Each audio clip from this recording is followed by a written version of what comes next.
प्रभु श्री जगन्नाथ को आमे आनंद कंद कहीं कहू।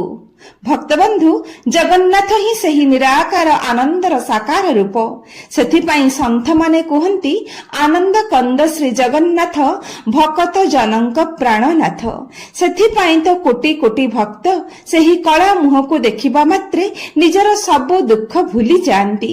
बड़ दांडर धूली रे लोटी जाई अजणा शांतिर पुलकरी पुलकी उठंती, कारण से केवल दारूर दिय नुहंती, से साक्षात आनंद कंद। जेउठु ए सृष्टिर सबु सुख आरंभ एवं सेठी ही शेष हुए।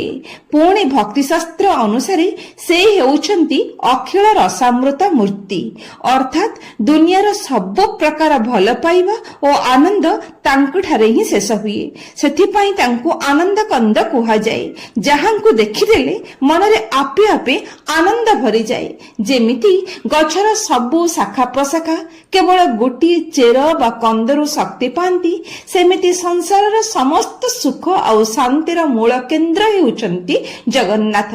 तांको पाइगले आउ किछि पाइबार इच्छा रहे नाही। बंधुगण, संसारर सबु सुख बाहरे मिले, किंतु आम शरीरर चारोटी कोष अतिक्रम कला परे अन्नमय ठारू आरंभ होई आनंदमय कोषरे शेष होइथिबा सीमारे जेउ ब्रह्म अछंती से हेउछंती स्वयं आनंदर स्वरूप।